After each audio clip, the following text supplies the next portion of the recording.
दोस्तों नमस्कार, मेरा नाम अमान सिंह। आप देख रहे हैं यूपी ऑनलाइन कोचिंग।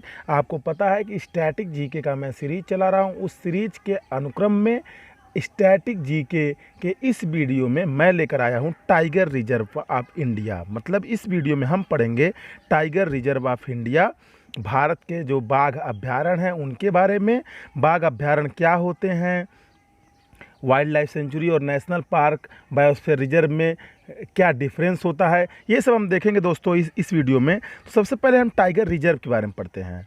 देखिए दोस्तों, दुनिया में केवल 13 टाइगर रेंज कंट्री हैं, अर्थात 13 देश ऐसे हैं जिसमें टाइगर पाए जाते हैं, और इन 13 देशों को हम कहते हैं tiger range countries. Tiger range country, ये 13 देश एशिया महाद्वीप के हैं। दुनिया में कुल 7 महाद्वीप हैं, उसमें से एशिया महाद्वीप के ये 13 देश हैं। उसमें इंडिया है, China, Russia, Nepal, Bhutan, Bangladesh, Thailand, Myanmar, Cambodia, Malaysia, Indonesia, Laos और वियतनाम। ये कुल 13 देश हैं। और एक बात और ध्यान रखिए आप, 70% of world tiger are found in India. दुनिया के 70% बाघ भारत में पाए जाते हैं, यानी कि मैं टाइगर कंट्री कह सकता हूँ इंडिया को। इंडिया को मैं टाइगर कंट्री कह सकता हूँ। और फ्रेंड्स, अभी कुछ हाल ही के समय में बोल लीजिए या पिछले कुछ समय में आप कह सकते हैं, बाघ की आबादी काफ़ी कम हो रही थी, और इनके कम होने का मुख्य कारण 2 था। बाघ की आबादी के कम होने का मुख्य कारण 2 था। पहला था हैबिटेट डिग्रेडेशन, जिसे हिंदी में कहते हैं निवास स्थान में गिरावट, और दूसरा था हंटिंग अर्थात शिकार। शिकार और हंटिंग के कारण बाघों की संख्या में काफ़ी कमी आने लगी। तो इस उद्देश्य से 2010 में पहला टाइगर समिट हुआ। इस उद्देश्य थे, जब बाघों की संख्या गिरने लगी तो 2010 में पहला टाइगर समिट हुआ, और यह समिट रूस के सेंट पीटर्सबर्ग में हुआ था। 13 देशों का पहला टाइगर समिट 2010 में हुआ था रूस के सेंट पीटर्सबर्ग में। रूस के सेंट पीटर्सबर्ग में 13 देशों का पहला टाइगर समिट हुआ था दोस्तों। और इसी टाइगर समिट में ये निर्णय लिया गया कि हम 12 साल बाद फिर मिलेंगे। जो टाइगर कंट्री थी, इन्होंने ये निर्णय लिया कि हम 12 साल बाद फिर मिलेंगे, अर्थात 2022 में। 2022 में अगली बैठक होगी, और जब तक अगली बैठक होगी तब तक इन्होंने एक टारगेट निर्धारित किया। उस टारगेट को नाम दिया T×2। उस टारगेट को नाम दिया T×2। T×2 का मतलब है टाइगर की पॉपुलेशन को दोगुना करना है हर कंट्री को अपने देश में। सारे कंट्री को अपने देश में टाइगर की पॉपुलेशन को दोगुना करना है। यानी ये डेडलाइन टाइगर के पॉपुलेशन को दोगुना करने की रखी गई थी 2022 रखी गई थी। और 2022 ही क्यों रखी गई थी? क्योंकि चाइना 2022 में मनाने वाला था चाइनीज टाइगर ईयर या चाइनीज ईयर ऑफ टाइगर। मतलब 2022 को चाइना पहले ही घोषित कर चुका था टाइगर का यह चीनी वर्ष होगा, इसीलिए सभी देशों ने ये मान लिया। अब प्रश्न ये उठता है, क्या कोई कंट्री ऐसा है जिसने अभी तक ये T×2 डेडलाइन को, जो 2022 की डेडलाइन है, T×2 टारगेट को अचीव कर लिया है? एग्जाम में ये भी पूछ सकता है T×2 is stand for what. तो T×2 मीन्स टाइगर की पॉपुलेशन को दोगुना करना है 2022 तक। जी हाँ, एक देश है दोस्तों, 2 देश हैं, इनफैक्ट 2 देश हैं, उसमें से भारत भी है। और लेकिन पहला देश जो बना, Nepal, become the first country to achieve this target in 2018। 2018 में इस लक्ष्य को प्राप्त करने वाला पहला देश बना नेपाल, और भारत ने भी इस लक्ष्य को 2019 में हासिल कर लिया। 2019 में भारत ने भी इस लक्ष्य को हासिल कर लिया। फ्रेंड्स, एक बात और बताता हूँ, भारत में जो टाइगर का एस्टिमेशन होता है, टाइगर की जो गणना होती है, प्रत्येक 4 साल बाद किया जाता है। प्रत्येक 4 साल बाद किया जाता है, एवरी 4 ईयर। और पहला टाइगर एस्टिमेशन हुआ था इन द ईयर ऑफ 2006। 2006 के वर्ष में पहला टाइगर एस्टिमेशन हुआ था। 2006 के बाद 2010 में हुआ, तीसरी बार 2014 में हुआ और चौथी बार 2018 में हुआ। चौथी बार 2018 में हुआ और पांचवी बार होगा 2022 में। 2018 की बाघ अनुमान रिपोर्ट 29 जुलाई 2019 को प्रधानमंत्री नरेंद्र मोदी द्वारा प्रस्तुत की गई। मतलब उन्होंने इस रिपोर्ट को पढ़कर सुनाया। हम 29 जुलाई को अंतर्राष्ट्रीय बाघ दिवस के रूप में भी मनाते हैं, ये भी आप ध्यान रखिए। मीन्स एस्टिमेशन तो 2018 में हुआ था। Report of tiger estimation in 2018 was released by PM Narendra Modi on 29 July 2019। Report 2019 में सुनाया गया था। हालांकि जनगणना कह लीजिए या फिर टाइगर एस्टिमेशन कह लीजिए, ये 2018 में ही हो गई थी। एक बात और आपको बतलाता हूँ, भारत में 18 राज्य ऐसे हैं जिसमें टाइगर पाए जाते हैं। 18 राज्य ऐसे हैं भारत में फ्रेंड्स जिसमें टाइगर पाए जाते हैं। 2018 की रिपोर्ट के अनुसार सबसे अधिक बाघ जनगणना वाले जो राज्य हैं वो आपकी स्क्रीन पर दिखाई दे रहे हैं। पहला राज्य है दोस्तों मध्य प्रदेश, जिसमें कुल बाघों की संख्या 526 है। दूसरे स्थान पर आता है कर्नाटक, तीसरे स्थान पर आता है उत्तराखंड और चौथे स्थान पर आता है महाराष्ट्र, जिसमें 312 बाघ हैं। कुल 18 राज्यों में बाघ पाए जाते हैं। लेकिन 2018 के टाइगर एस्टिमेशन रिपोर्ट के अनुसार जो प्रथम 4 राज्य हैं जिनमें टाइगर सबसे ज़्यादा हैं वो आपकी स्क्रीन पर हैं, मध्य प्रदेश, कर्नाटक, उत्तराखंड और महाराष्ट्र। एक बात और ध्यान दीजिए, कई बार एग्जाम में ये भी पूछते हैं कि टाइगर की गिनती हम कैसे करते हैं। कई बार एग्जाम में ये पूछते हैं कि टाइगर की गिनती हम कैसे करते हैं। तो पहला तो डायरेक्ट ऑब्जर्वेशन कि सीधा टाइगर कहीं पर दिख जाए। कई बार उनके पैरों के निशान देखे जाते हैं। कई बार टाइगर जो विसर्जन करते हैं यानी उनकी जो एक्सक्रीटा होती है जिसे आप मल बोलते हैं, उनसे भी टाइगर की काउंटिंग की जाती है। कई बार मोबाइल ऐप का भी सहारा लिया जाता है। इनफैक्ट एक मोबाइल ऐप है, मैं आपको बताना चाहूँगा, जिसको बोलते हैं यम स्ट्राइप। ये मोबाइल ऐप है। ये सवाल अक्सर एग्जाम में दोस्तों आ जाता है कि कौन सा मोबाइल ऐप भारत सरकार यूज करती है टाइगर को गिनने के लिए। तो आंसर होगा आपका एम स्ट्राइप। आंसर होगा फ्रेंड्स एम स्ट्राइप। और अब मैं टाइगर रिजर्व को बताऊंगा, उससे पहले यह जानना भी ज़रूरी है, टाइगर रिजर्व से पहले यह जानना भी ज़रूरी है कि वाइल्ड लाइफ सेंचुरी और नेशनल पार्क क्या होता है। वाइल्ड लाइफ सेंचुरी और नेशनल पार्क क्या होता है, तभी आपको समझ में आएगा दोस्त कि टाइगर रिजर्व क्या होता है। देखो, वाइल्ड लाइफ सेंचुरी और नेशनल पार्क बनाए तो एक ही चीज़ के लिए गए हैं और वो है इन सिटू कंजर्वेशन, जिसे हिंदी में बोलते हैं स्वस्थानीय संरक्षण। यानी हमें जानवरों को बचाना है और जानवरों को बचाएंगे साथ साथ पौधे भी बचेंगे, ठीक है। यानी फ्लोरा और फौना को बचाना है। फ्लोरा मतलब होता है प्लांट और फौना मतलब होता है एनिमल। यहाँ तक आपको क्लियर होगा। अब हमें इनके प्राकृतिक वातावरण में बचाना है, यानी कि इनके नेचुरल इन्वायरमेंट में बचाना है।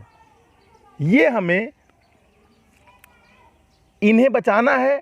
तो उनके प्राकृतिक इन्वायरमेंट में जब हम किसी को बचाते हैं, जब किसी भी जानवर को हम उनके प्राकृतिक इन्वायरमेंट में बचाते हैं तो उनका संरक्षण करते हैं, तो उसको बोलते हैं इन सिटू कंजर्वेशन, यानी स्वस्थानीय संरक्षण। और एक होता है फ्रेंड्स, जब हम आर्टिफिशियल इन्वायरमेंट में कंजर्वेशन करते हैं, जब हम आर्टिफिशियल इन्वायरमेंट में कंजर्वेशन करते हैं यानी प्राकृतिक में नहीं, तो उसको बोलते हैं एक्स सिटू कंजर्वेशन। उस हिंदी में कहते हैं अपस्थानीय संरक्षण। अब इन दोनों में क्या अंतर है? मान लो आप किसी बाघ को अपने घर में रख लेते हो, करते हैं लोग ऐसा, जो बहुत अमीर लोग हैं, चीन में, मध्य पूर्व में देखा जाता है ऐसे लोग ऐसा करते हैं। लेकिन उस बाघ को मारते नहीं हैं, बस उसे प्रॉपर आप उसे घर में रखते हो और आप उसे भोजन देते हो, मतलब उसका पूरा ख्याल आप रखते हो। एक संतान को आप जिस प्रकार पालते हो उसी प्रकार आप उसका संरक्षण कर रहे हो। बट वो किस तरह का संरक्षण है? तो वो तो एक्स सिटू संरक्षण है।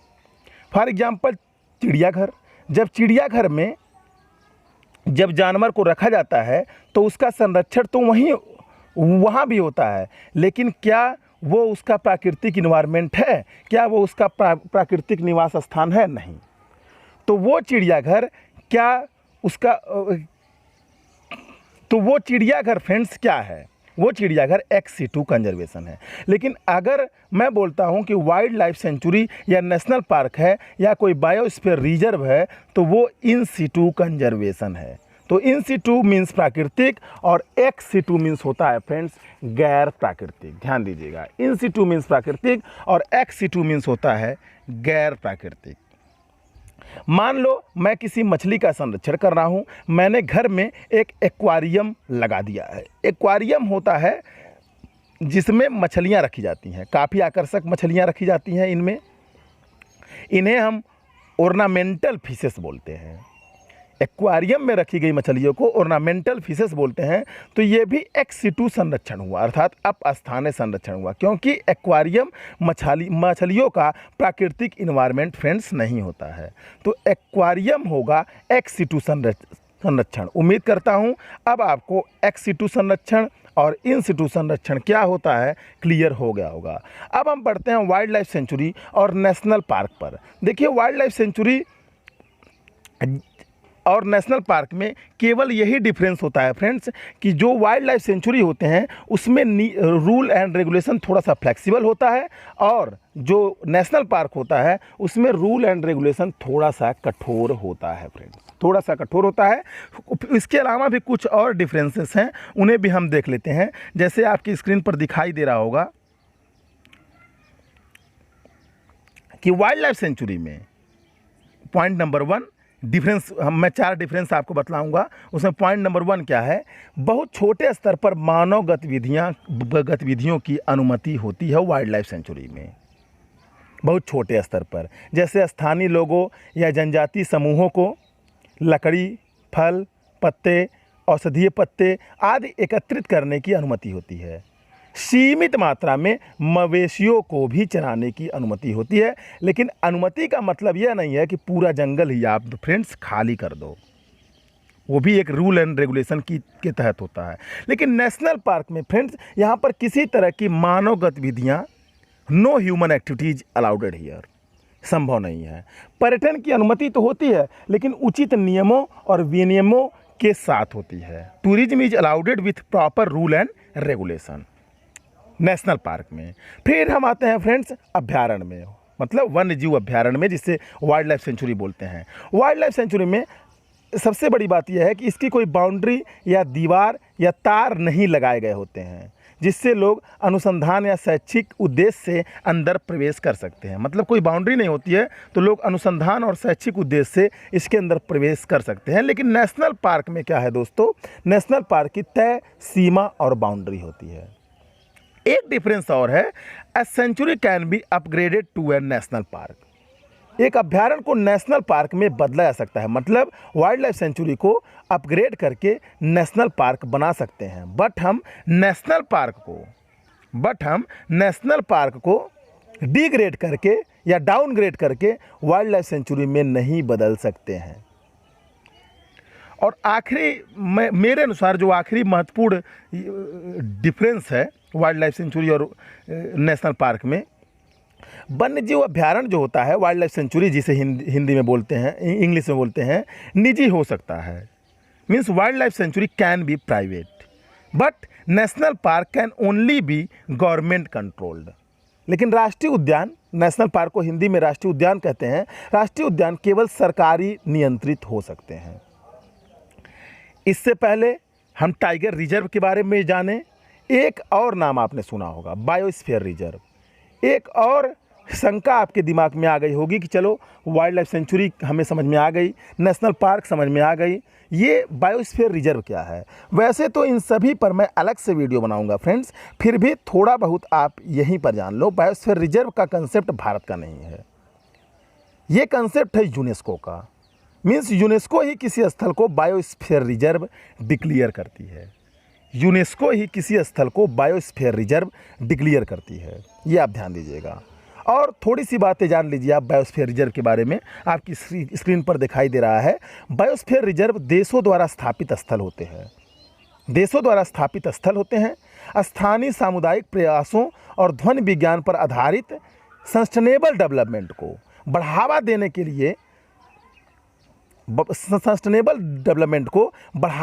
के लिए फ्रेंड्स ये बायोस्फीयर रिजर्व बनाए जाते हैं। ये बायोस्फीयर रिजर्व का कंसेप्ट यूनेस्को ने 1971 में लाया। बायोस्फीयर रिजर्व का कंसेप्ट यूनेस्को ने 1971 में लाया और एक कार्यक्रम शुरू किया था दोस्तों, मैन एंड बायोस्फीयर प्रोग्राम, मानव और बायोस्फीयर कार्यक्रम। मानव और बायोस्फीयर कार्यक्रम की शुरुआत 1971 में यूनेस्को के द्वारा की गई थी। यूनेस्को संयुक्त राष्ट्र संघ की एक स्पेशलाइज्ड एजेंसी है। आपको पता होगा, जो मेरा स्टैटिक जीके का वीडियो रेगुलर देखते हैं उनको ये पता होगा कि यूनेस्को यूनाइटेड नेशन की एक स्पेशलाइज्ड एजेंसी है। तो यूनेस्को ने क्या किया, मैन एंड बायोस्फीयर रिजर्व कार्यक्रम शुरू किया था। कब? 1971 में। इसी कार्यक्रम के तहत दुनिया को पहला बायोस्फीयर रिजर्व मिला 1979 में। World got its first biosphere reserve in 1979 and India made its first biosphere reserve Nilgiri biosphere reserve in 1986 और भारत को अपना पहला बायोस्फीयर रिजर्व मिला नीलगिरी बायोस्फीयर रिजर्व। अब कुछ बातें और जान लीजिए आप। Biosphere reserve are very large area. Biosphere reserve बहुत बड़ा क्षेत्रफल होता है फ्रेंड्स, बहुत छोटा क्षेत्रफल नहीं होता है। आप मान लीजिए 5000 किलोमीटर स्क्वायर, 10,000 किलोमीटर स्क्वायर का क्षेत्रफल होता है। बायोस्फीयर रिजर्व में कई सारे wild life century, national park, forest आदि हो सकते हैं। नीलगिरी बायोस्फीयर रिजर्व में एक एग्जाम्पल के तहत आप देख लीजिए, नीलगिरी बायोस्फीयर रिजर्व में एरालम राष्ट्रीय उद्यान means national park, Mudumalai national park, Mukurthi national park, Nagarhole national park, Bandipur national park, silent valley national park आदि स्थित हैं। जैसा कि मैंने बताया, बायोस्फीयर रिजर्व बहुत बड़ा क्षेत्र होता है। इसमें कई सारे वन्यजीव अभ्यारण्य, राष्ट्रीय उद्यान, वन आदि हो सकते हैं। तो उसी के तहत नीलगिरी बायोस्फीयर रिजर्व, जो भारत का पहला बायोस्फीयर रिजर्व है, 1986 में जिसकी स्थापना हुई थी, उसमें एरालम जो कि केरल में स्थित है, एरालम एक राष्ट्रीय उद्यान है जो कि केरल में स्थित है। मुदुमलाई ये तमिलनाडु में स्थित है। साइलेंट वैली राष्ट्रीय उद्यान ये भी तमिलनाडु में स्थित है। नागरहोल राष्ट्रीय उद्यान ये कर्नाटक में स्थित है। मुकुर्ती राष्ट्रीय उद्यान फ्रेंड्स ये भी तमिलनाडु में स्थित है। साइलेंट वैली राष्ट्रीय उद्यान फ्रेंड्स केरल में स्थित है। और वायनाड और सत्यम मंगलम वन्यजीव अभ्यारण्य भी इसी नीलगिरी बायोस्फीयर रिजर्व में है। वायनाड केरल में है और साइलेंट वैली राष्ट्रीय उद्यान भी केरल में स्थित है। सत्यम मंगलम वन्यजीव अभ्यारण्य, सत्यम मंगलम वाइल्ड लाइफ सेंचुरी तमिलनाडु में स्थित है। ये सब बातें मैं अभी आपको बतलाऊंगा, लेकिन आपको उम्मीद करता हूँ समझ में आ गया होगा। तो एक बायोस्फीयर रिजर्व में कई सारे नेशनल पार्क और वाइल्ड लाइफ सेंचुरी हो सकते हैं। ऐसा भी हो सकता है कि एक भी ना हो, ऐसा भी हो सकता है कि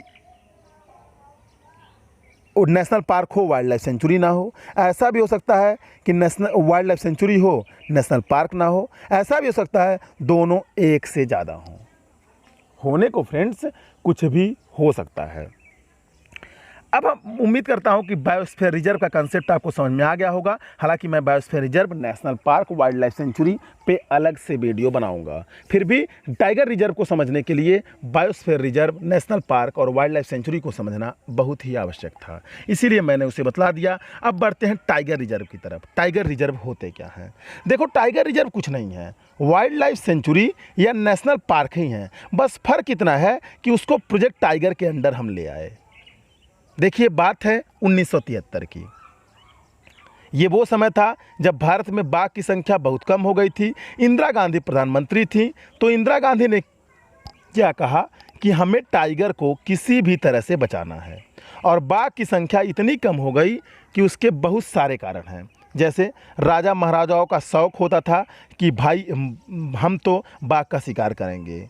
ये सबसे ज़्यादा था उस वक्त, मतलब सबसे बड़ा कारण उस वक्त शिकार था, बजाय इसके कि हैबिटेट डिग्रेडेशन वगैरह उस वक्त उतना नहीं था, लेकिन शिकार बहुत बड़ा रीजन था। हमारे यहाँ जो बाघों की संख्या थी वो बहुत कम रह गई थी। बात है 1973 की। उसमें उससे पहले भी जो 1960 का दशक था उसमें भी बाघों की संख्या गिरती जा रही थी फ्रेंड्स। जो 1960 का दशक था उसमें भी बाघों की संख्या बहुत ही गिरती जा रही थी। फिर हमने स्टार्ट किया प्रोजेक्ट टाइगर, और प्रोजेक्ट टाइगर 1973 में शुरू हुआ। उसके एक साल पहले आया था 1972 में वाइल्ड लाइफ प्रोटेक्शन एक्ट 1972। तो इंदिरा गांधी ने ही वाइल्ड लाइफ प्रोटेक्शन एक्ट भी लेकर आया था, मतलब लेकर आई थी। वन्य जीव, जिसे हिंदी में बोलते हैं वन्य जीव संरक्षण अधिनियम 1972। ये एक्ट क्या करता है दोस्तों? ये एक्ट जानवरों को कैटेगरी में डिवाइड करता है। तो वाइल्ड लाइफ प्रोटेक्शन एक्ट में अगर मैं एनिमल की बात करूं तो 5 स्केड्यूल होते हैं। Schedule 1, schedule 2, schedule 3, schedule 4, schedule 5। Wild life protection act 1972 में जानवरों की अगर बात की जाए तो जानवरों के लिए 5 स्केड्यूल हैं, 1 से लेकर 5 तक। जो स्केड्यूल 1 में होते हैं मतलब उन्हें सबसे ज़्यादा प्रोटेक्शन दी जाती है। तो उन्हें तो आप दोस्तों टच भी नहीं कर सकते हो पूरे देश में। जैसे ग्रेट इंडियन बस्टर्ड, जो राजस्थान का राजकीय पशु है ग्रेट इंडियन बस्टर्ड, तो इनको इस एक्ट ने मैक्सिमम प्रोटेक्शन दी हुई है। मतलब स्केड्यूल 1 में रखे गए एनिमल्स को पूरे भारत में आप कहीं भी मार नहीं सकते हो, या उनका आप पूरे भारत में कहीं भी शिकार नहीं कर सकते हो। फिर स्केड्यूल 1 से जब आप 4 की तरफ जाएंगे तो प्रोटेक्शन कम होती जाती है। और स्केड्यूल 5 में जो रखे जाते हैं उन्हें हम बोलते हैं वर्मिन। VERMIN,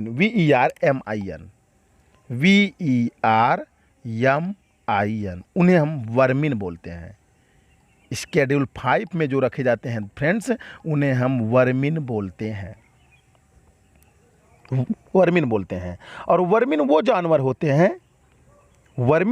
होते हैं जो वैसे तो प्रोटेक्टेड हैं, लेकिन वक्त के साथ अगर वो वर्मिन हो गए तो आप उन्हें मार सकते हो। मैं एक एग्जांपल देता हूँ, जैसे हिमाचल प्रदेश। अब हिमाचल प्रदेश में फ्रेंड्स हर साल काफ़ी बंदरों की समस्या बढ़ जाती है। बंदरों की संख्या हिमाचल प्रदेश में इतनी ज़्यादा बढ़ जाती है कि फिर उन्हें मारने के अलावा कोई दूसरा चारा सरकार के पास नहीं बचता है। सरकार उन्हें मार देती है। आप वैसे बंदर को नहीं मार सकते हो, नॉर्मली बंदर को आप नहीं मार सकते हो। तो फिर सरकार मंकीज को अर्थात बंदर को स्केड्यूल 5 में डाल देती है, और स्केड्यूल 5 में एक बार वर्मिन डिक्लेयर हो गया तो फिर आप उसे मार सकते हो। फिर कोई सज़ा आपको नहीं मिलेगी उसको मारने में। तो जब किसी एनिमल को स्केड्यूल 5 में रखा जाता है तो उसको वर्मिन घोषित किया जाता है, फिर उसकी हत्या की जा सकती है। ध्यान दीजिएगा। फिर जब प्रोजेक्ट टाइगर स्टार्ट हुआ 1973 में, प्रोजेक्ट टाइगर फ्रेंड्स जब स्टार्ट हुआ 1973 में, कब शुरू हुआ था? 1973 में जब प्रोजेक्ट टाइगर शुरू हुआ। तो प्रोजेक्ट टाइगर क्या है? प्रोजेक्ट टाइगर ये है कि या तो वाइल्ड लाइफ सेंचुरी होगा या नेशनल पार्क हो। इनको अगर हम प्रोजेक्ट टाइगर के अंडर ले आएँ तो उनको टाइगर रिजर्व बोला जाएगा। As simple as that. मैं फिर से रिपीट करता हूँ, या तो कोई वाइल्ड लाइफ सेंचुरी हो या कोई नेशनल पार्क है। अगर हमें लगा कि भाई उस वाइल्ड लाइफ सेंचुरी या नेशनल पार्क में बाघों की संख्या अच्छी खासी है तो उनको बचाने के लिए डेडिकेटेड प्रयास किए जा सकते हैं, तो हम उनको प्रोजेक्ट टाइगर के अंडर ले आते हैं। प्रोजेक्ट टाइगर के अंडर जब वो आ जाता है तो उसी वाइल्ड लाइफ सेंचुरी को नेशनल पार्क उसी वाइल्ड लाइफ सेंचुरी या नेशनल पार्क को फिर हम टाइगर रिजर्व बोलना शुरू कर देते हैं। जैसे एग्जांपल देता हूँ, जैसे काजीरंगा। अब काजीरंगा नेशनल पार्क है दोस्तों, जो कि असम में स्थित है। तो काजीरंगा नेशनल पार्क वैसे तो राइनो के लिए फेमस है, यानी एक सींग वाले गैंडे के लिए फेमस है। काजीरंगा नेशनल पार्क उसके लिए फेमस है, एक सींग वाले गैंडे के लिए। लेकिन यहाँ पर बाघ भी बहुत ज़्यादा हैं, तो हमने क्या किया, काजीरंगा नेशनल पार्क को प्रोजेक्ट टाइगर के अंडर हम ले आए। और जब ये प्रोजेक्ट टाइगर के अंडर आ गया तो ये बन गया टाइगर रिजर्व। तो आज की तारीख में काजीरंगा नेशनल पार्क तो है ही, बट अब टाइगर रिजर्व भी है। उम्मीद करता हूँ समझ में आ रहा होगा, क्योंकि उसको प्रोजेक्ट टाइगर के अंडर हम ले आए। अब सवाल ये है कि प्रोजेक्ट टाइगर के अंडर लाने का क्या फ़ायदा, क्या सिर्फ नाम परिवर्तन? नहीं। जब किसी जानवर को या किसी नेशनल पार्क या वाइल्ड लाइफ सेंचुरी को प्रोजेक्ट टाइगर के अंडर लाया जाता है तो उससे अतिरिक्त पैसा मिलता है गवर्नमेंट के द्वारा, जो सरकार प्रोजेक्ट टाइगर पे खर्च करती है हर साल। स्कीम दोस्तों दो टाइप की होती है, ध्यान दीजिएगा आप। स्कीम जो होती है फ्रेंड्स, वो दो टाइप की स्कीम होती है। एक स्कीम होती है सेंट्रली स्पॉन्सर्ड स्कीम, दूसरी होती है central sector scheme. Centrally sponsored scheme की बात मैं ये इसलिए कर रहा हूँ क्योंकि project tiger centrally sponsored scheme है। Project tiger friends centrally sponsored scheme है। Project tiger centrally sponsored scheme का मतलब ये होता है कि इसमें केंद्र सरकार भी पैसा लगाती है और राज्य सरकार भी पैसा लगाती है। लेकिन इसमें दो तरह के खर्चे होते हैं, एक होता है रिकरिंग रेवेन्यू, दूसरा होता है non recurring revenue. Recurring revenue का पूरा खर्चा 50-50% राज्य सरकार और केंद्र सरकार में बट जाता है। ये वो खर्चा है, रिकरिंग रेवेन्यू का खर्चा जो है वो खर्चा है जो हर साल होता है। जैसे कर्मचारियों के वेतन, जो टाइगर रिजर्व में आपने कर्मचारी नियुक्त किए हुए हैं, रख रखाव में जो खर्चे आते हैं उसे रिकरिंग रेवेन्यू कहते हैं। रिकरिंग में जो बार बार आकर होता है। लेकिन जो नॉन रिकरिंग रेवेन्यू होता है वो पूरा खर्चा केंद्र सरकार उठाती है। बट अगर नॉर्थ ईस्ट स्टेट की बात करें तो रिकरिंग रेवेन्यू में भी जो रेशियो है फ्रेंड्स वो 90:10 है। मीन्स 90% केंद्र सरकार और 10% राज्य सरकार होता है। लेकिन एक ब्रॉड पर्सपेक्टिव में अगर मैं बात करूं तो ये प्रोजेक्ट टाइगर के अंडर में जो भी नेशनल पार्क या वाइल्ड लाइफ सेंचुरी आ जाता है उससे अतिरिक्त पैसा मिलता है। मूल बात फ्रेंड्स ये है। अब भारत में कितने टाइगर रिजर्व हैं? अभी ऑफिशियली सरकार की वेबसाइट कहती है कि भारत में 50 टाइगर रिजर्व हैं। भारत में फ्रेंड्स 50 टाइगर रिजर्व हैं, लेकिन कुछ टाइगर रिजर्व नए बने हैं, अपडेट होने में टाइम लगता है, बट वो भी मैं आपको इसी वीडियो में बताऊंगा। तो अगर आप काउंट करेंगे तो टोटल 52 से 53 टाइगर रिजर्व की बात मैं करूंगा। लेकिन सरकार की ऑफिशियल वेबसाइट पर फ्रेंड्स केवल और केवल 50 टाइगर रिजर्व हैं। एक बात और अब आपको बतला दूं मैं, जो टाइगर रिजर्व जो नेशनल पार्क होते हैं उन्हें टाइगर रिजर्व बनाया गया। मान लीजिए जो सर्किल आपकी स्क्रीन पर दिखाई दे रहा है वो एक नेशनल पार्क या वाइल्ड लाइफ सेंचुरी है। ऐसा नेशनल पार्क या वाइल्ड लाइफ सेंचुरी है जिसको टाइगर रिजर्व घोषित किया गया है गवर्नमेंट ऑफ इंडिया के द्वारा। और उसके बाहर भी कुछ एरिया ले लिया जाता है जिसे हम बोलते हैं बफर एरिया। और जहाँ पर जो नेशनल पार्क या वाइल्ड लाइफ सेंचुरी है उसे हम बोलते हैं कोर एरिया। तो कोर एरिया और बफर एरिया दो एरिया होते हैं टाइगर रिजर्व में भी। टाइगर रिजर्व में भी दो एरिया होते हैं फ्रेंड्स। ये कंसेप्ट आप वहाँ भी पढ़ेंगे जब मैं आपको बायोस्फीयर रिजर्व पढ़ाऊंगा। बायोस्फीयर रिजर्व में भी ये बफर एरिया और कोर एरिया का कंसेप्ट आता है, लेकिन उसे मैं अलग वीडियो में बताऊंगा। यहाँ पर मेरे कहने का मतलब ये है, जो बफर एरिया है वहाँ पर पर्यटन अलाउड है, टूरिज्म अलाउड है, लेकिन जो कोर एरिया है वहाँ पर बिल्कुल रिस्ट्रिक्शन रहती है। मेन मुख्य रूप से जो जानवर होते हैं, जो टाइगर होते हैं, वो इसी कोर एरिया में ही निवास करते हैं, यहीं पर अपना विचरण करते हैं, जो भी काम धाम करते हैं, प्रजनन करते हैं, ये सभी इसी कोर एरिया में ही करते हैं। तो ये कोर एरिया और बफर एरिया का कंसेप्ट भी टाइगर रिजर्व में भी आता है, ध्यान दीजिएगा। अब हम स्टेट वाइज एक एक करके स्टेट वाइज हम टाइगर रिजर्व देखेंगे। वैसे तो सबसे पहले स्क्रीन पर आपके दिखाई दे रहा होगा छत्तीसगढ़। वैसे तो छत्तीसगढ़ में कुल 3 टाइगर रिजर्व हैं, लेकिन चौथा हाल ही में बना है जो टाइगर रिजर्व, उसका नाम है गुरु घासीदास टाइगर रिजर्व। यह पहले राष्ट्रीय उद्यान था, चौथा भी हाल ही में बना है गुरु घासीदास टाइगर रिजर्व। यह पहले राष्ट्रीय उद्यान था। और इसके अलावा दोस्तों इंद्रावती टाइगर रिजर्व है छत्तीसगढ़ में। अचन कमार टाइगर रिजर्व है छत्तीसगढ़ में। उदंती सीता नदी टाइगर रिजर्व है छत्तीसगढ़ में। छत्तीसगढ़ में कुल 4 टाइगर रिजर्व हैं। अब हम आते हैं बिहार पे। स्टेट वाइज हम देखेंगे कुल 18 भारत में राज्य हैं जिसमें टाइगर पाए जाते हैं। दुनिया में कुल 13 देश हैं जिसमें टाइगर पाए जाते हैं, जिन्होंने टारगेट T/2 का रखा है जिसे अचीव करना है 2022 तक, अर्थात डेडलाइन उसकी है 2022।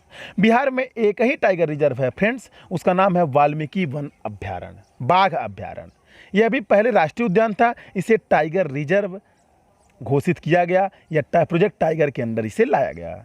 यह पहले एक राष्ट्रीय उद्यान था, अभी भी यह राष्ट्रीय उद्यान है। ऐसा नहीं है कि कोई राष्ट्रीय उद्यान या नेशनल पार्क टाइगर रिजर्व घोषित हो जाएगा तो वो नेशनल पार्क की जो ऑथेंटिफिकेशन है वो खो देगा, नहीं। अगला स्टेट है फ्रेंड्स असम। असम में कुल कितने टाइगर रिजर्व हैं? 4। सबसे पहला टाइगर रिजर्व है नामेरी टाइगर रिजर्व, नामेरी बाघ अभ्यारण्य। दूसरा टाइगर रिजर्व मैं आपको बतलाता हूँ, एक orang tiger reserve, orang tiger reserve.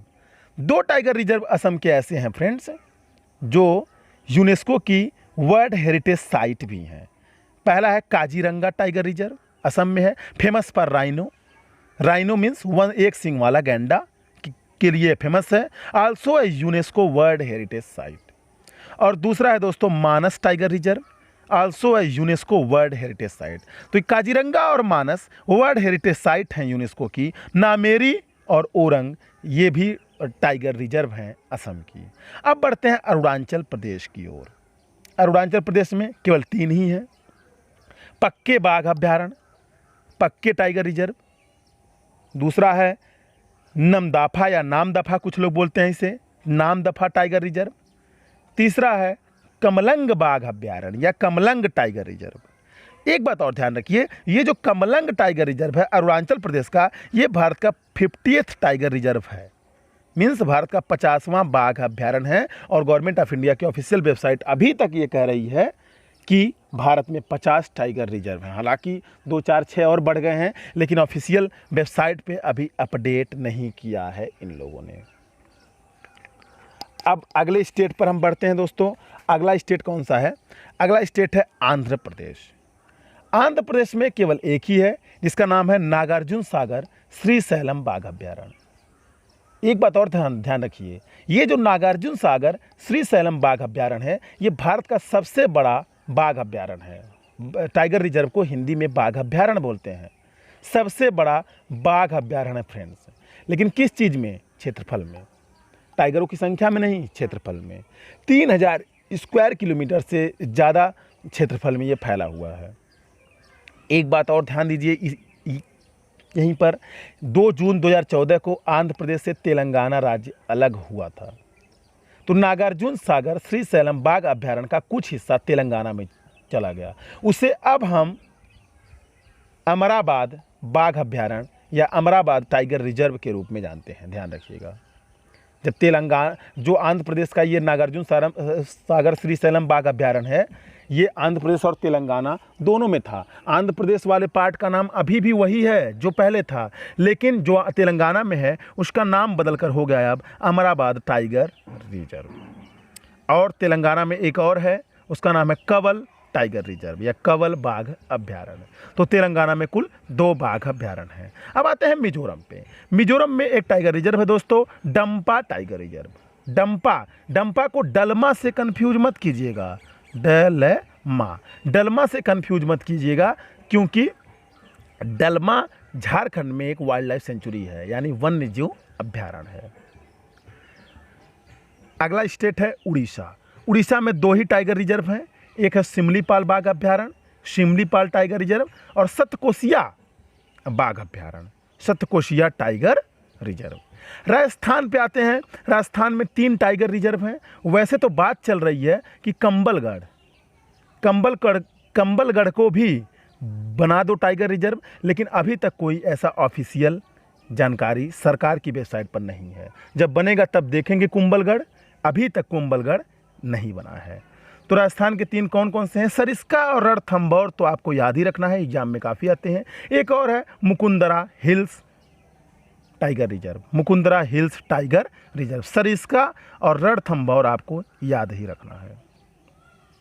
अगला है दोस्तों तमिलनाडु। तमिलनाडु में कुल 4 बाघ अभ्यारण्य हैं, 4 बाघ अभ्यारण्य हैं। पहला है मुदुमलाई बाघ अभ्यारण्य। एक बात ध्यान रखिए, यह नीलगिरी बायोस्फीयर रिजर्व का पार्ट है। नीलगिरी बायोस्फीयर रिजर्व भारत का पहला बायोस्फीयर रिजर्व है जिसकी स्थापना 1986 में हुई थी। एक और बाघ अभ्यारण्य है तमिलनाडु में, वो भी नीलगिरी का पार्ट है। इसका नाम है सत्यमंगलम बाघ अभ्यारण्य। सत्यमंगलम बाघ अभ्यारण्य यह भी नीलगिरी का पार्ट है। सत्यमंगलम बाघ अभ्यारण्य के बारे में एक खास बात यह है कि 2019 की सरकारी रिपोर्ट में सत्यमंगलम को सरकार ने सर्वश्रेष्ठ टाइगर रिजर्व घोषित किया था भारत का। यानी सबसे अच्छा प्रबंधन मैनेजमेंट भारत में सत्यमंगलम टाइगर रिजर्व में ही है। दो और हैं कौन कौन से? अन्नामलाई हिल भी है, उसी के नाम पर इसका नाम अन्नामलाई टाइगर रिजर्व पड़ा है। और एक है कलक्कड़ मुंडनतुरई बाघ अभ्यारण्य। कलक्कड़ मुंडनतुरई बाघ अभ्यारण्य। अब अगला राज्य है फ्रेंड्स महाराष्ट्र। महाराष्ट्र को हम देखेंगे। महाराष्ट्र में वैसे तो 5 हैं, कुल बाघ अभ्यारण्यों की संख्या कितनी है? 5 है। पहला देख लीजिए मेलघाट बाघ अभ्यारण्य, मेलघाट। दूसरा है नवागांव नाचघीरा बाघ अभ्यारण्य, नवागांव नाचघीरा।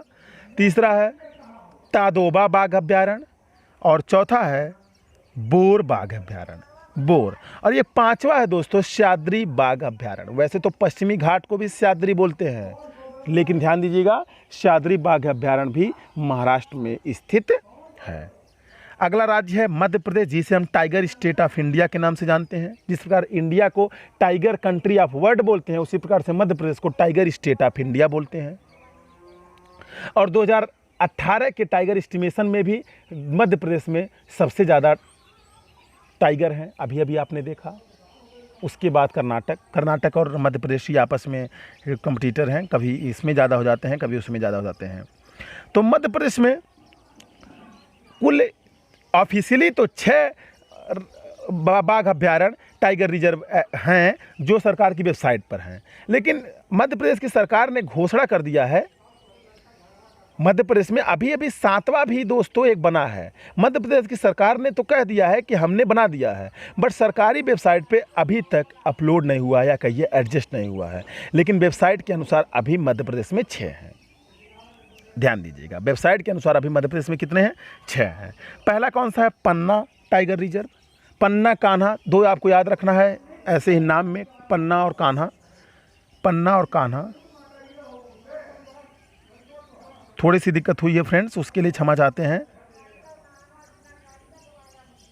मध्य प्रदेश में पन्ना टाइगर रिजर्व, उसके बाद आपका है बांधवगढ़ टाइगर रिजर्व, उसके बाद आपका है Satpura tiger reserve. Satpura hill range भी है, उसी के नाम पर इसका नाम पड़ा है सतपुरा टाइगर रिजर्व। एक है दोस्तों पेंच टाइगर रिजर्व। पेंच टाइगर रिजर्व की एक खास बात बताता हूँ। इसी अभ्यारण्य में रुडयार्ड क्रिपलिंग को प्रेरणा मिली थी कि वो जंगल बुक लिखें। रुडयार्ड किपलिंग की एक बुक है जंगल बुक, जिस पे मूवी भी बन चुकी है और उस मूवी को ऑस्कर भी मिल चुका है। तो रुडयार्ड किपलिंग को इसी पेंच बाघ अभ्यारण्य में ही ये प्रेरणा मिली थी कि वो ये किताब लिखें। इसी बाघ अभ्यारण्य से प्रेरणा लेकर के उन्होंने ये पुस्तक जंगल बुक लिखी थी। कान्हा टाइगर रिजर्व, संजय दुबरी बाघ अभ्यारण्य, संजय दुबरी बाघ अभ्यारण्य। और 7th one was made recently, इसका नाम है रातापानी टाइगर रिजर्व। लेकिन ऑफिशियली वेबसाइट पर अभी ये नहीं अपडेट हुआ है। अगर आपसे कोई पूछे सबसे ज़्यादा टाइगर रिजर्व किस स्टेट में है, तो वो है मध्य प्रदेश। अब आते हैं अगले राज्य पर। अगले राज्य का नाम है केरल। केरल में केवल 2 ही हैं, पेरियार टाइगर रिजर्व और दूसरा है पराम्बीकुलम टाइगर रिजर्व। कर्नाटक पे आते हैं। कर्नाटक में 5 हैं केवल। एक है भद्रा टाइगर रिजर्व फ्रेंड्स। दूसरा है काली टाइगर रिजर्व। पहले देखिए अब इसका नाम हो गया है काली टाइगर रिजर्व, लेकिन इसके पहले इसका नाम था previously known as Dandeli Anshi tiger reserve. Dandeli Anshi tiger reserve के रूप में इसे पहले जाना जाता था। काली नदी कर्नाटक में बहती है। 2015 में गवर्नमेंट ने इस काली नदी के नाम पर डंडेली अंसी टाइगर रिजर्व का नाम रख दिया काली टाइगर रिजर्व। अगला है नागरहोल टाइगर रिजर्व। मैंने अभी अभी आपको बतलाया कि नागरहोल टाइगर रिजर्व ये सब किसके पार्ट है, नीलगिरी के पार्ट है। बांदीपुर ये भी नीलगिरी बायोस्फीयर रिजर्व का पार्ट है, बांदीपुर टाइगर रिजर्व। और पांचवा है बिलीगिरी रंगनाथ मंदिर tiger reserve, BRT temple tiger reserve, इसे बीआर टेम्पल टाइगर रिजर्व बोलते हैं। Means Biligiri Ranganath temple tiger reserve, इसे बीआरटी टाइगर रिजर्व भी बोला जाता है। अब आते हैं झारखंड पे। झारखंड में केवल आपको एक याद रखना है, एक ही है ही, पलामू टाइगर रिजर्व। ये झारखंड में है, पलामू टाइगर रिजर्व। अब बढ़ते हैं फ्रेंड्स वेस्ट बंगाल पे। वेस्ट बंगाल में यानी पश्चिम बंगाल में 2 टाइगर रिजर्व हैं। एक है सुंदरबन टाइगर रिजर्व, दूसरा है बक्सा टाइगर रिजर्व। एक है सुंदरबन टाइगर रिजर्व, दूसरा है बक्सा tiger reserve. Sundarban tiger reserve के बारे में बतलाते हैं। इस टाइगर रिजर्व में रॉयल बंगाल टाइगर पाया जाता है, जो भारत का राष्ट्रीय पशु है, रॉयल बंगाल टाइगर। यह यूनेस्को का विश्व धरोहर स्थल भी है, यानी वर्ल्ड हेरिटेज साइट भी है, सुंदरबन टाइगर रिजर्व जो पश्चिम बंगाल में है। और बक्सा टाइगर रिजर्व भी पश्चिम बंगाल में है। एक बात और ध्यान दीजिए, साइंटिफिक नेम ऑफ टाइगर, बाघ का वैज्ञानिक नाम क्या है, पैंथेरा टाइग्रिस।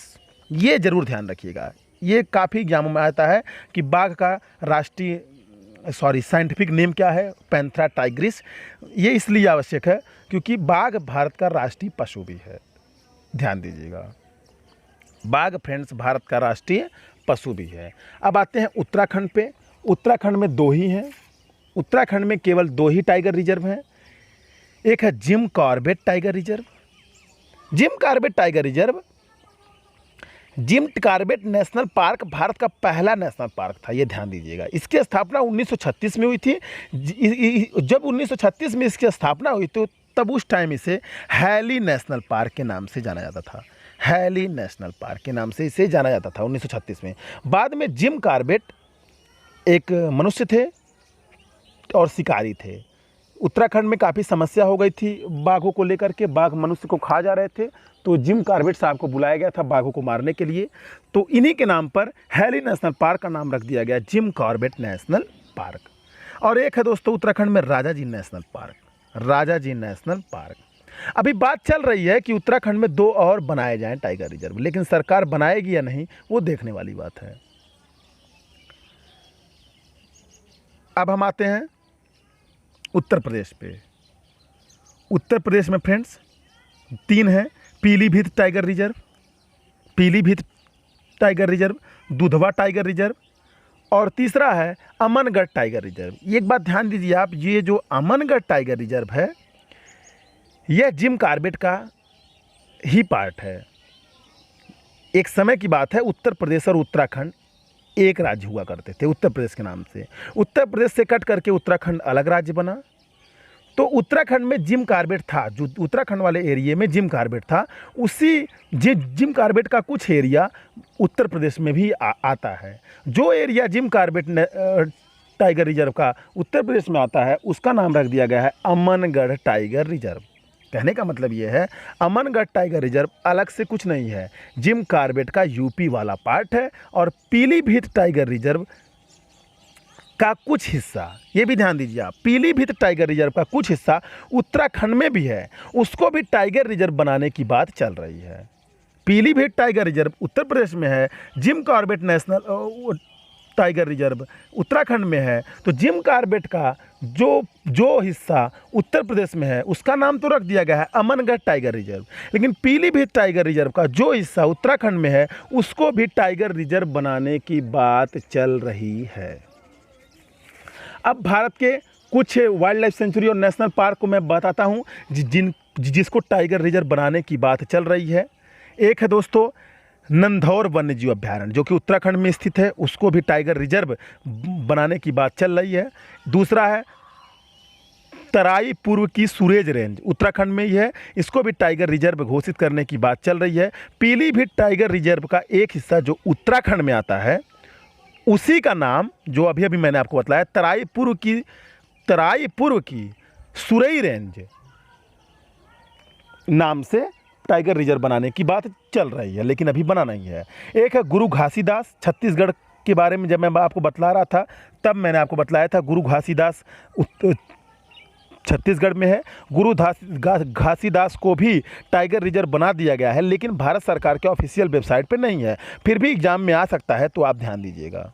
नया राज्य बनने के बाद छत्तीसगढ़ में जो हिस्सा संजय दुबरी टाइगर रिजर्व का आया था, संजय दुबरी टाइगर रिजर्व का जो हिस्सा नया राज्य बनने के बाद छत्तीसगढ़ में आया था, उसी का नाम रखा गया है गुरु घासीदास टाइगर रिजर्व। एक है सुनाबेड़ा, उड़ीसा में, इसको बनाने की बात चल रही है। ये वाइल्ड लाइफ सेंचुरी है सुनाबेड़ा, लेकिन टाइगर रिजर्व बनाने की बात चल रही है।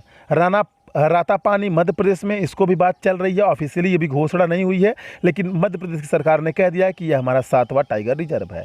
एक है MM हिल्स जो कर्नाटक में है, MM हिल्स टाइगर रिजर्व। तो ये 6 नाम जो मैंने अभी अभी आपको बतलाए, फिर से रिपीट करता हूँ। नंधौर वन्यजीव अभ्यारण्य, तराई पूर्व की सुरई रेंज, गुरु घासीदास, सुनाबेड़ा, रातापानी, MM हिल्स, ये 6 नेशनल पार्क या वन्यजीव अभ्यारण्य ऐसे हैं जिनको कि टाइगर रिजर्व बनाने की बात फ्रेंड्स चल रही है। तो ये था हमारा complete video on tiger reserve of India. अगर आपको वीडियो पसंद आया होगा तो वीडियो को लाइक कर दीजिएगा, चैनल को सब्सक्राइब कर दीजिएगा, बेल आइकन भी दबा दीजिएगा, ताकि लेटेस्ट नोटिफिकेशन और ये स्टैटिक जीके वाला वीडियो आप तक पहुंचता रहे।